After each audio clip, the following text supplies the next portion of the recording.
오늘도 한국 증시 상황이 좋지는 않습니다. 코스피 코스닥이 1% 넘게 빠지고 있는데 미국 시장의 상승과 강하게 동조되지 않았기 때문에 하락에도 크게 동조되지 않을 것이다라는 생각도 있었지만은 막상 시장이 열리고 이제 또 폐장을 앞둔 상황 속에서 코스피 코스닥 양시장은 모두 다 하락폭을 오히려 키워나가고 있는 상황입니다. 코스피는 2,440선에서 머물고 있고요. 코스닥도 마찬가지로 여전히 700선 아래에서 머물고 있습니다. 앞으로의 모멘텀이 없다라는 것도 문제인데요. 전반적인 시장 상황을 오늘 좀 짚고 가도록 하겠습니다. FMC부터 지금 시장에서는 어떤 업종을 보면 좋을지까지 오늘 함께 이야기 나눠볼 텐데 간밤 FMC가 문제였습니다. 이번 해 2024년의 마지막 FMC였습니다. 시장에서는 99.7%의 확률로 이번에 25베이시스 포인트의 금리 인하가 있을 것이다 라고 전망을 했고요. 이 전망은 맞았습니다. 그런데 앞으로가 문제였습니다. FMC에서 나왔던 발언들이 생각보다 좀 불명확했기 때문입니다. 어떠한 이야기가 나왔냐면요. 아슬아슬하게 이번에 인하를 결정을 했다라고 밝혔는데 생각과는 완전히 달랐습니다. 동결 완전히 만장일치로 이번에 25베이시스 포인트의 금리를 인하할 것으로 전망을 했었는데 막상 열어보니 그게 아니었네? 생각보다 인하에 대해서 좀 주춤하면서 생각을 했던 그런 위원들도 있었구나라는 걸 발견할 수 있었고요. 그리고 추가 조정을 고려할 때 더 신중하겠다라면서 cautious라는 단어를 썼습니다. 그리고 이뿐만이 아니라 앞으로 금리 인하에 대해서도 추가 조정과 관련된 시기와 범위에 대해서 다시 한번 검토하겠다라고 밝혔습니다.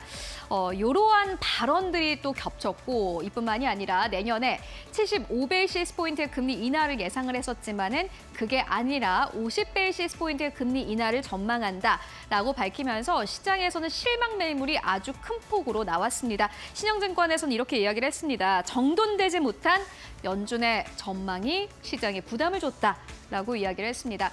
맞습니다. 연준도 사실 지금 보시다시피 아슬아슬하게 인하를 결정했다라고 밝혔는데 생각보다 이 연준 안에서도 좀 의견이 나뉘는구나. 내년 경제 전망에 대해서도 연준 측에서도 어쨌든 간에 확신을 가지지 못하는구나 라는 인상을 주면서 시장은 굉장히 크게 동요를 했습니다.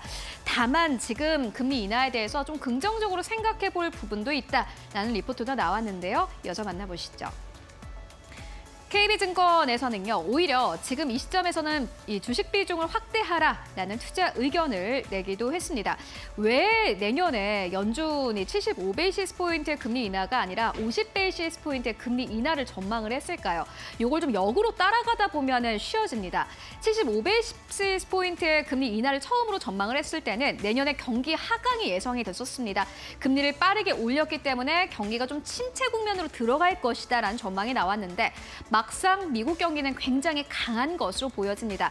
그렇기 때문에 50베이시스 포인트의 금리 인하로 요 하락폭을 좀 축소를 한 건데요. KB증권은 이 부분에 대해서 굉장히 긍정적으로 생각을 했습니다.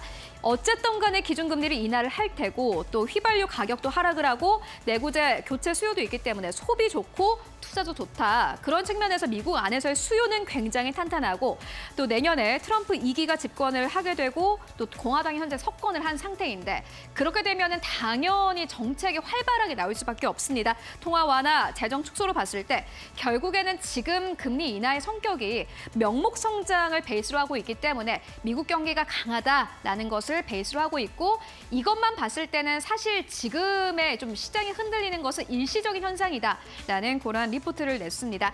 잠시 주식시장은 좀 부담스러울 수 있겠지만은 명목 성장 기대가 높아지면서 주식에 좋은 환경이 마련될 전망이다라고 밝혔습니다. 이렇게만 봤을 때는 오늘 있었던 이 FMC에 따른 시장의 흔들림은 좀 일시적일 것으로 보여지는데요. 그렇다면 지금 시장에서는 어떠한 좀 시장을 사면 좋을까요? 이어서 만나보도록 하겠습니다.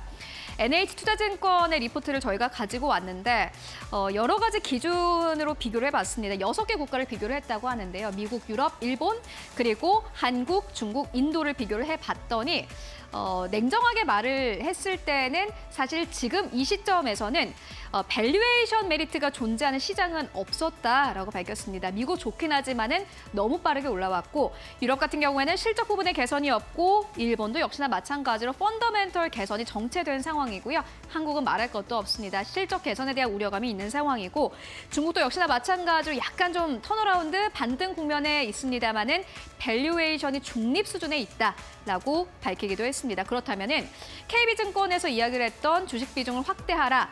라는 그 의견을 어떻게 좀 연결을 해볼 수 있을까요? 그렇다면 NH투자증권은 지금 주식을 사지 말라라는 그러한 스탠스일까요? 전혀 아닙니다. 시점에 대한 좀 그러한 이야기가 나왔는데 이어서 만나보도록 하겠습니다. 네, NH투자증권에서는 미국 주식을 비중을 확대하는 것은 맞겠지만 지금 이 시점은 아니다라고 밝혔는데 보시다시피 S&P 500의 PBR입니다. 10년 평균 PBR 그리고 5년 평균 PBR보다 훨씬 더 S&P 500은 올라가 있는 상황입니다. 말 그대로 약간 좀 부담은 있는 상황인데요. 그리고 속도가 너무 빠릅니다. 미국 주식은 연이어서 신고가 랠리를 이어오고 있는 상황 속에서 내년에 1월 말 그리고 또 2월 달에 정책 초안이 나오는 그 시점에 아무래도 시장의 변동성이 커질 수 있기 때문에 그때 미국 주식을 확대하는 것이 맞겠다라는 의견을 남겼고요. 한국 시장도 마찬가지입니다. 지금은 실적 전망치 조정이 잘 나타나고는 있지 않습니다. 거의 하향에 가까운 실적 전망치 하향이 나오고 있는 상황인데 그럼에도 불구하고 내년 초반이 되면 또 이 기대감이 달라질 수 있다라는 의견이 나왔습니다. 변동성 국면 시에는 한국 주식시장은 트레이딩 측면에서 비중 확대를 하는 것이 맞겠다라고 밝혔는데요. 그렇다면 NH투자증권 측에서는 왜 1월 말부터 2월 초까지 이 변동성이 커지는 구간으로 봤을까요? 마지막 페이지를 통해서 만나보고 가도록 하겠습니다. 트럼프 2기가 시작되는 시점인데 1월 20일에 트럼프 취임식이 있을 예정입니다. 그런데 여러분들 보시다시피 언론을 통해서 예고된 행정명령만 보더라도 내년 초반에는 변동성이 어마어마하겠구나라는 것을 아실 수 있을 것 같습니다. 보실까요? 전기차 의무화 폐지. 딱 듣기만 해도 굉장히 무섭죠. 두 번째로는 멕시코, 캐나다 25%, 중국 같은 경우에는 10%의 관세 부과. 그리고 세 번째로는 파리 기후협약 이 탈퇴가 있습니다. 일단 우리가 상식적으로 생각했을 때는 굉장히 좀 파격적인 그런 스탠스인데 이런 발언이 하나하나 나올 때마다 시장은 흔들릴 가능성이 커 보입니다. 그렇기 때문에 지금 시장은 약간 우려감이 있지만 내년에 이렇게 변동성이 나오는 그 국면이 되면은 그때는 사실 시장은 부담이 없고 그때는 미국 시장 그리고 한국 시장의 이 비중을 확대할 때다라는 의견으로 좀 정리를 해볼 수 있을 것 같습니다. 앞으로의 시장 지수 상황 여러분들 함께 체크해 보시면 좋을 것 같습니다. 오늘의 시그널 이렇게 마무리하고요.